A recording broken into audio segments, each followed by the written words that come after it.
Morning, welcome to all of you on my YouTube channel Gyan Prakash Gupta. Today I will teach you a physics topic for class 9, linear momentum. What is linear momentum? Linear momentum क्या है? तो कह रहा है कि the product of its mass and velocity of a body is known as linear momentum. Momentum is a vector quantity and is denoted by letter P.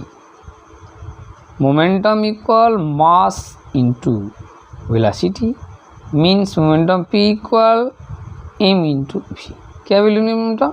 तो product of mass, किसी body की मास और वेलोसिटी की product को linear momentum कहते हैं. किसे कहते हैं?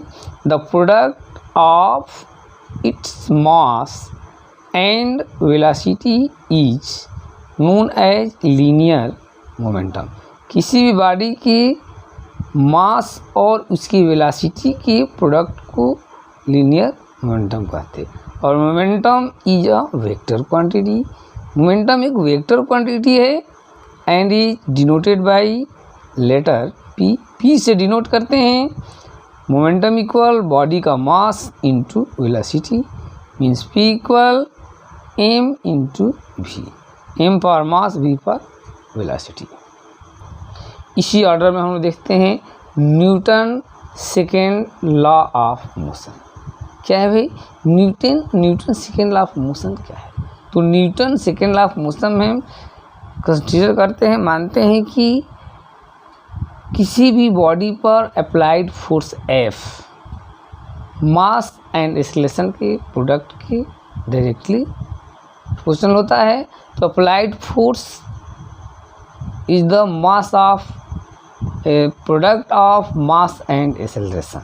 और कह सकते हैं rate of change of momentum equal applied force. This is the Newton second law.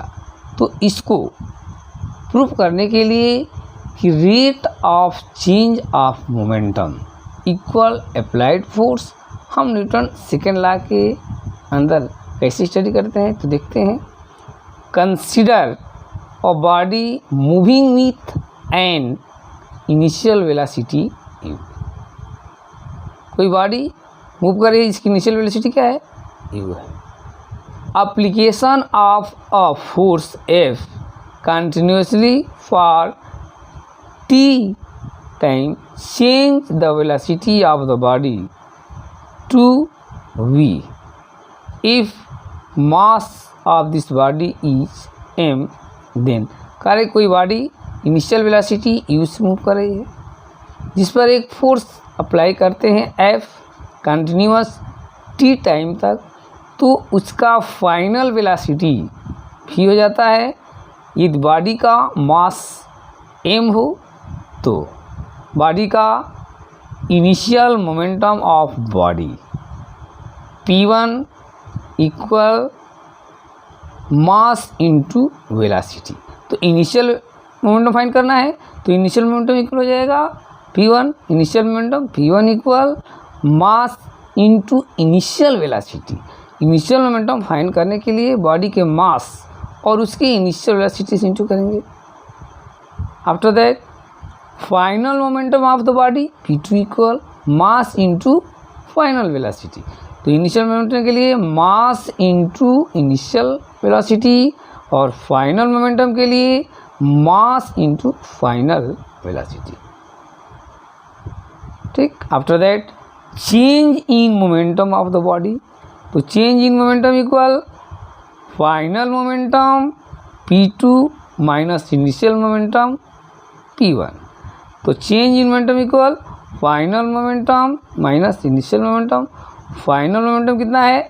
m into v means mass into final velocity minus m into u mass into initial momentum, initial velocity. तो ये हो जाएगा change in momentum equal final momentum minus initial momentum. Final momentum कितना है? m into V minus m into u. तो इसको हम लिख सकते हैं डेल्टा पी। डेल्टा पी क्या शो करता है? चेंज इन मोमेंटम को हम डेल्टा पी से रिप्रेजेंट करते हैं। और डेल्टा पी इक्वल, और इसमें से मास कॉमन ले लेंगे तो हो जाएगा v माइनस यू। तो this is the change in momentum according to Newton second law of motion. The rate of change in momentum of a body is directly proportional to the unbalanced force acting on it, and the momentum change occur in the direction of applied force. तो according to second law करके क्या होता है? The rate of change in momentum, क्या चीज़? rate of change in momentum of a body is directly proportional to the unbalanced force acting on it, and momentum change occurs in direction of applied force. Second law क्या करेगी कि किसी body पर applied force उसकी rate of change of momentum की directly proportional होता है। तो हम लिख सकते हैं external force applied force F directly proportional change of rate of change of momentum. Applied force F directly proportional rate of change of momentum means F directly proportional rate of change of momentum. तो F equal k M v minus u by t, where k is constant of proportionality। Acceleration के फॉर्मूले से a equal v minus u by t, मतलब acceleration क्या होता है? Change in velocity upon time taken. तो final velocity minus initial velocity by t. तो इस फॉर्मूले से हम v minus u by t, यहाँ पर v minus u by t की जगह पर क्या पुट कर देंगे? Acceleration a। तो f इक्वल के एम और इसके जगह एक्सेलरेशन ए को पुट कर दिए। If k equal 1 then f equal M into a. Clear? तो force equal mass into acceleration, this is the second law of motion. अब एक एग्जांपल कह रहा है, इसको गौर से हम देखते हैं। कह रहा है कि a ball of mass 100 gram moving with velocity of 10 meter is stopped by a boy in 0.25 second. कह रहा है कि बॉल ऑफ मास 100 ग्राम, एक 100 ग्राम का बॉल है with velocity 10 metre per second, 10 metre per second की स्पीड से मूव कर रहा है। इज स्टॉप्ड, एक बॉय को स्टॉप कर दिया है कितने टाइम में? 0.25 सेकेंड में। Calculate the force applied by the boy to stop. तो बॉय के द्वारा बॉल को स्टॉप करने में लगे हुए फोर्स को कैलकुलेशन करना है। तो किसी भी सॉल्यूशन करने से पहले इसमें गिवन वैल्यू हम लोग लिख लेते हैं। तो देखते हैं कि इस क्वेश्चन में गिवन वैल्यू क्या है भाई। कहा कि मास ऑफ मूविंग बॉल कितना है? एम इक्वल 100 ग्राम दिया हुआ है, तो इसको केजी में बदलेंगे तो 100 बाई 1000 तो आ जाएगा 0.1 केजी। मूव कर रहा है 10 metre per second, initial velocity U equal 10 metre per second. अब 0.5 सेकेंड में स्टॉप कर दिया जा रहा है, means final velocity v equal 0 हो जाएगी। क्यों रुक जा रहा है? फाइनल वेलोसिटी कितनी जाएगी? v equal 0। टाइम कितना दिया हुआ है? t 0.25 second. तो फर्स्ट ऑफ ऑल हम फाइंड करेंगे acceleration. Acceleration a equal final velocity minus initial velocity upon t। Final velocity कितना है? 0, इनिशियल 10 बाई टाइम कितना है भाई? 0.25 सेकेंड यहाँ पर टाइम दिया हुआ है। डिवाइड कर देंगे 10 को 0.25 से तो आ जाएगा आपका, ये माइनस हो जाएगा, -40 मीटर पर सेकेंड स्क्वायर। तो ये आ जाएगा आपका एक्सेलरेशन हो जाएगा 40 मीटर पर सेकेंड स्क्वायर। अब अप्लाइड फोर्स कैलकुलेट करना है, तो F इक्वल m इंटू ए। मास जो एक दिया हुआ है 0.1 kg, पुट कर देंगे 0.1 इंटू ये एक्सेलरेशन है -40 इंटू कर देंगे, तो यह आ जाएगा -4 न्यूटन। मीन्स फोर्स अप्लाइड किया जा रहा है, उसको स्टॉप करने के लिए, उसको अगेंस्ट में, इसलिए यहाँ माइनस है, तो हमारा आंसर हो जाएगा -4 न्यूटन। एग्जाम्पल नंबर 2 देखते हैं। Calculate the force required to produce an acceleration of 2.5 meter per second square in a body of 4 kg. Correct. Calculate the force required to produce an acceleration of 2.5 meter per second square in a body of 4 kg. 4 kg के body में acceleration calculate करना है। Force required, इतना acceleration required करने में force कितना लगेगी find करना है। 4 kg की बॉडी है और इतना acceleration 2.5 metre per second acceleration create करना है, तो कितना फोर्स लगेगी। तो पहले mass of the body 4 kg, acceleration A equal 2.5 metre per second square.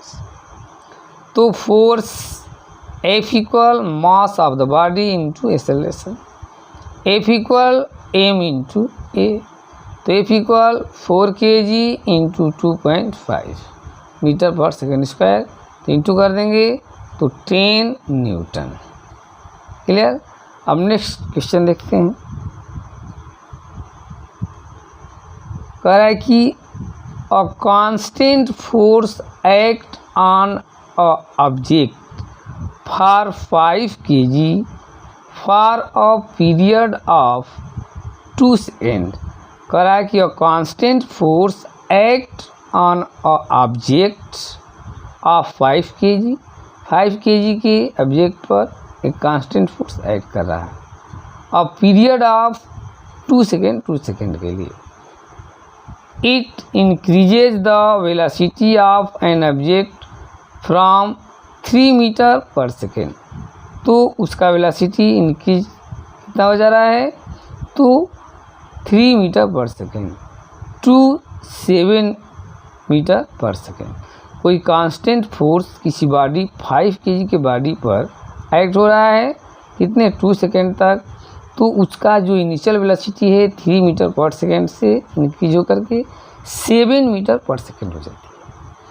Find the magnitude of applied force। Now if the force was applied of 5 second, कह रहा है कि फोर्स को हम 5 सेकेंड तक अप्लाई करें, what would be the final velocity of the object। तो 3 second तक 2 सेकेंड तक अप्लाई करते हैं, तो 3 मीटर पर सेकेंड से 7 मीटर पर सेकेंड हो रहा है। कह रहा है कि यदि हम उसी फोर्स को 5 सेकेंड तक अप्लाई करें, तब फाइनल वेलोसिटी क्या होगी, ये हमें क्या करना है, फाइंड करना है। तो फर्स्ट ऑफ ऑल हम गिवन वैल्यू लिख लेते हैं।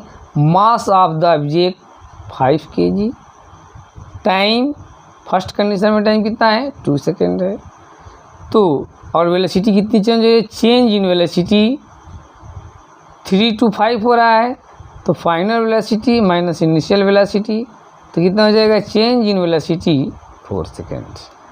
तो चेंज इन मोमेंटम इक्वल क्या हो जाएगा, तो change in momentum equal mass into change in velocity. तो मास 5 kg और चेंज इन वेलोसिटी 4 kg, तो चेंज इन मोमेंटम कितना हो गया 20 kg मीटर पर सेकेंड। अब कह रहा है कि अप्लाइड फोर्स, तो फोर्स इक्वल क्या हो जाएगा, rate of change of momentum. तो चेंज ऑफ मोमेंटम अब बाई टाइम टेकन, कितना चेंज ऑफ मोमेंटम है, तो 20 kg मीटर पर सेकेंड। अब बाई टाइम कितना, तो 2 सेकेंड। तो 2 सेकेंड से 20 को डिवाइड करेंगे तो 10 न्यूटन। कह रहा है कि if the 10 newton force was applied for 5 second, पहले तो 2 सेकेंड के लिए अप्लाई किया गया, कितने के लिए, 2 सेकेंड के लिए, तो इतना न्यूटन फोर्स हो गया। अब कह रहा है कि if the 10 newton force was applied for 5 second, तो देन एक्सेलरेशन कितना प्रोड्यूस करेगा, तो ये equal F by M. F कितना है 10, एम कितना है 5, तो कितना एक्सेलरेशन हो जाएगा 2 मीटर पर सेकेंड। ठीक है, या a equal v minus u by t, and u equal कितना है 3 मीटर पर सेकेंड, तो v equal u plus a t से, तो अब हम लिख सकेंगे वी इक्वल यू कितना है 3 metre per second, A 2 metre per second, and time 5 second.